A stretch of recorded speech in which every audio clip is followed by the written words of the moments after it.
I'm a radical and bodacious guy, so if there's anything I understand, it's the totally wicked prospect of dying and giving your family the burden of having to clean up your corpse. When I'm not shredding the half-pipe or tasting a righteous curl out in the surfing sun, I'm mulling over the fact that one day I'm gonna die, and somebody's gonna have to clean up my mess. Cowabunga!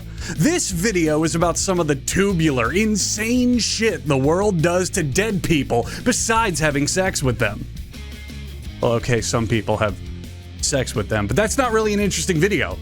I mean, technically, you can fuck or be fucked by anything if you try hard enough. There's not really much to talk about there. I'm talking about gnarly funeral services, radical cadaver rituals, and some downright sketchy things to do with cremated ashes. All right, I'm going to stop talking like this now. This is by no means a comprehensive list. There's probably tons I'm not going to get to in this video. Hell, maybe if you yell at me in the comments enough and help me succeed in my thinly veiled scheme to boost my video's metrics and analytics, I'll do a follow-up. But in truth, that's just purely going to depend on how motivated I am to find additional material to talk about, and if I think the obligatory YouTube video sequel view count tax will be worth the hit that a rehash would take. All I'm saying is, only 15% of my audience is female, and women love true crime shit. So let's boost up my analytics and talk about some dead people that'll give us a nice little tingle all over deep inside about how we're all saying, God, I wish that were me. First, let's get the elephant out of the room and kill it so I can include it in this list. Coffin Dancing. I'm barely going to talk about this one because this video of Coffin Dancing has 400 million views, which is double the view count of my entire channel. So there's nothing here that you haven't really already seen. Coffin Dancing originated in Ghana with Benjamin Aidu's pallbearing company. Funerals in Ghana are often considered celebrations of life instead of a mourning of death, so the deceased is thrown a party for their final send-off from Earth. Benjamin decided to begin charging an extra fee to his customers for the pallbearers to dance while escorting the coffin, and from then on he began adding more choreography and showmanship to his company's services, evolving into the meme we know, love, got sick of, and forgot about today. Now what I hope you were easily able to figure out is that this song has nothing to do with coffin dancing. The actual music played during these festivities sounds like this.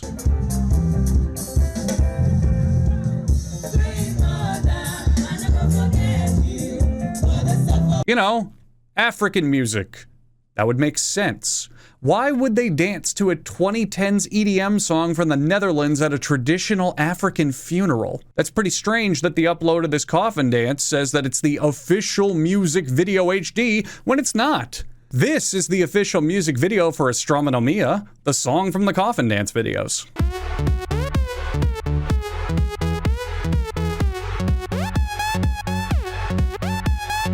Oh, wait. There it is. There it is. I do not own the music and videos, neither ads or monetization. All the things up there goes respectively to the owners. So this isn't the official music video so much as it's the official nothing. I mean, damn, 1 million subscribers from a video made of things you didn't even make. That must be a really good feeling. Hey, get that shit the fuck off the screen! Okay, let's talk about some lesser known ones. Sticking with the tradition of playing some sick tunes as you parade yourself down to hell, it's time to discuss jazz funerals. If you go down to New Orleans and manage to survive your 3 new gunshot wounds, you are absolutely going to keel over from the massive amounts of cholesterol their wonderful seafood dishes have to offer. So since you've died in New Orleans, why not partake in a jazz funeral? Very similar idea to coffin dancing. It's a funeral march featuring a jazz band, and a combination of fun, dapper, and dour attire. The music can either be sorrowful and the march deliberate, or you can keep things light and swinging with a dancing parade, depending on how much people liked you before you suffered the consequences of telling everyone in New Orleans that your favorite Louisiana restaurant is Popeyes. One more time we're dancing with the dead, and this time it's Fama de Hana season. I have probably pronounced that wrong. Fama de Hana is a ceremony ceremony of the Malagasy people, another name I've probably mispronounced, from Madagascar,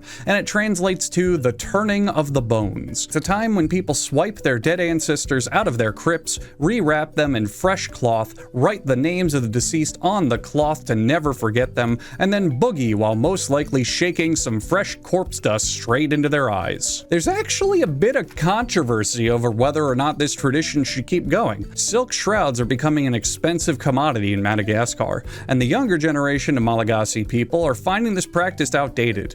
And those are compelling reasons. But more importantly, it's believed that this practice aids in the transmission of the pneumonic fucking plague. So maybe put the corpse down for a while, or at least hold your breath for the entire duration of Astronomia. Okay, enough with the wimpy fucking shitty dance pussy techno music. Let's get metal. And remember a pure classic way to be sent to the afterlife. On a burning Viking ship. Norse funerals are pretty well known and satirized throughout the world. You take your worthless husk of a person, you put them on a wooden boat, you cast the boat out to sea, you shoot the boat with a flaming arrow, and you watch as it lights ablaze and sinks into the water, which is both a perfectly good waste of a boat and a corpse. Here's some facts you might not know. Boats were used because they symbolized the deceased's voyage into the afterlife, and since it was the same vessel they'd make great journeys on while alive. High-ranking Norsemen often received the honor of going down with the actual ship that they commanded. And just like the Egyptian pharaohs, which... Fuck me, I'm not gonna cover mummification in this video. I just thought of that. There's way too much shit about mummification to want to talk about this. Oh, mummification's gonna have to be its own video. Anyway, just like the Egyptian pharaohs, the Vikings were also buried with their worldly possessions, with the belief that they'd take them to the afterlife. This wasn't limited to just jewelry and weapons, but also slaves, especially women, because they were sex slaves, and they were often decapitated and then thrown on the boat so they would be forced to spend all eternity with their deceased master's spirit. Cool! And there's plenty more horrible things that happened at these Viking funerals, especially to women. Go ahead and Google the Risala if you want some more fat, juicy details. I'm looking at you out there, ladies. I know you love your true crime stuff, and boy, does that historical account just talk about very illegal things by spoiled millennial standards. But there is no way in hell YouTube will let me talk about them. Thanks, Vikings! But enough of the ritual shit. What about the science shit? The science community wants your body, and they're gonna do whatever they want with it, with or without your consent. That's because if you sign a contract to donate your body to the scientific community after death, neither you nor your surviving family have any say whatsoever what it's gonna be used for, nor how long the science community gets to keep it. You can end up at a medical school for dissections for a few months, or I don't know, in a jar in a basement somewhere for many years. They're also not legally required to tell you what's been done to your body after you've been sold to science. Basically, when you die, you get taken away, typically for a year or two, and then dropped off on your family's doorstep in an oversized flaming paper bag, you worthless pile of human shit. Also, you're gonna fetch a pretty penny. Almost all corpses thrown at the science community are purchased from companies that organize the preservation, catalog, and shipping of these pale skin suits. Whole cadavers can cost almost as much as $10,000, which, granted, is a fraction of what living body parts cost, but different parts go for different rates. If we want to guess the price of some human parts using your mother's system, we can estimate that a heavily used human vagina is gonna run about $50, but only $40 if you bring a pack of smokes with you when you come to pick it up. Cross-countering the science world, we have art, and boy, what a fun little arts and crafts project we made out of scaring the ever-loving shit out of any child in a 10-mile radius. Body Worlds is an art exhibition that creates artistic, educational, and sanity-endangering pieces designed to inform you both about your body's insides and your tolerance to sudden urges of projectile vomiting. Bodies here are preserved via the method of plastination, which, I mean, just fucking look at it. You can make this shit with it. Oh my god, it's so equally cool and horrifying at the same time. I like knowing this exists, but I hate thinking I could actually visit it one day. Look at this lady listening to a jaunty tune from a saxophone that's grotesquely wielded by this flesh creature's unceasing maw. It probably sounds like this. Oh, what? Fuck, wait, hang on, it's out of tune.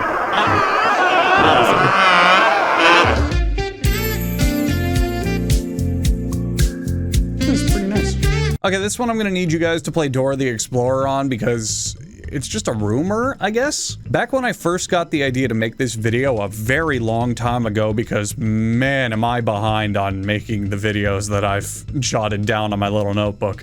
I'm pretty sure I heard that there's a company or a service that disposes of corpses by throwing them into a volcano. In fact, the original note on my little notepad that I had for this video was, strange things to do with bodies, throwing corpses into Mount Vesuvius.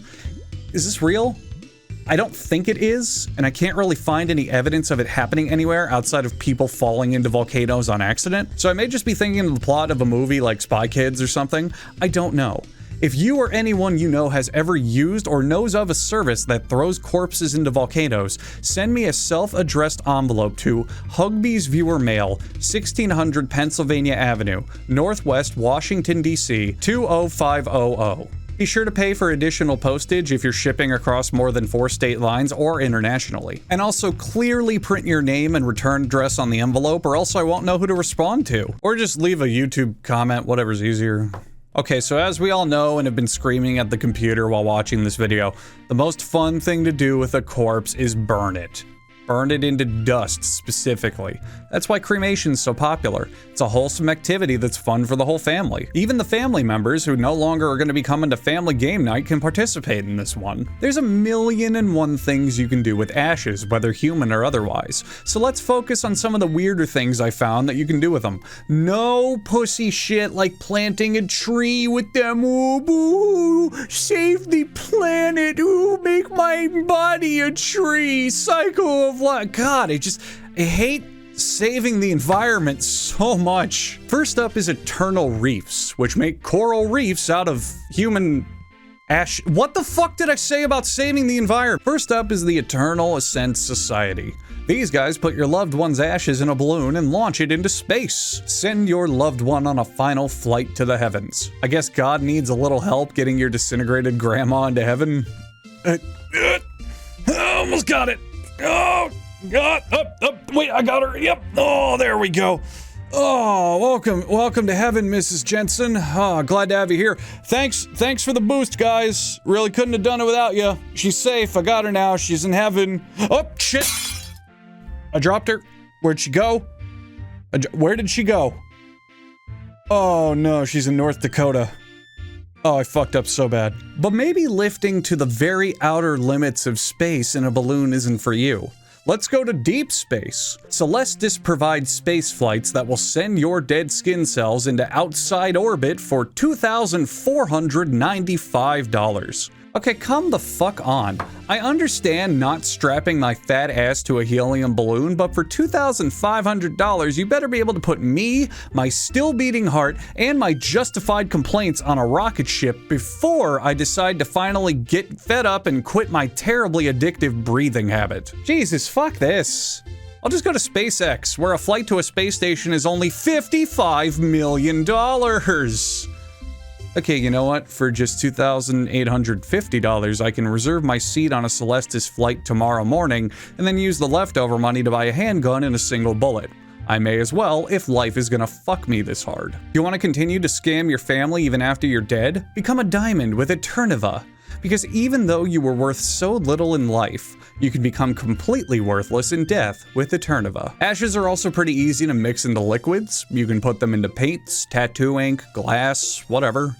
None of these really interested me too much, because it's just kinda, you take a liquid, you mix the ashes in, boom, cadaver object. Heavenly Star's fireworks will explode the shit out of your ground-up drunk great-uncle by stuffing him in a firework.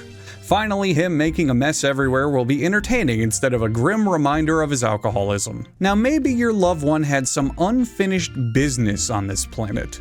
Maybe before they passed on, there was someone that you knew. You just knew.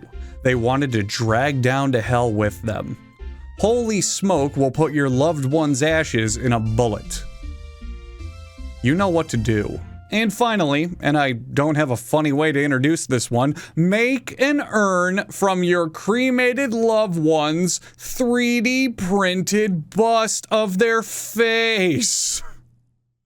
Now that's something I want. The eternal cold stare of someone I know is long gone, judging me for eating Colossal Berry Crunch with marshmallows for breakfast. Yes, Dad, I know it's all sugar. I'm an adult and I can make my own decisions. The website advertising this uses Barack Obama as an example, which, while hilarious on its own, makes me pity their lack of commitment to the realistic Barack Obama merchandise market. But they claim they can make the urn into the shape of anyone's face as long as they're given good pictures. The urn doesn't come with hair, but you can just buy a wig for it, which by that point, why not just go full throttle and take that, construct your wooden skeleton, grab your duct tape and your pillowcase, wrap it all together, and, well, I knew I forgot something. The easiest, most fun thing to do with a corpse is to have sex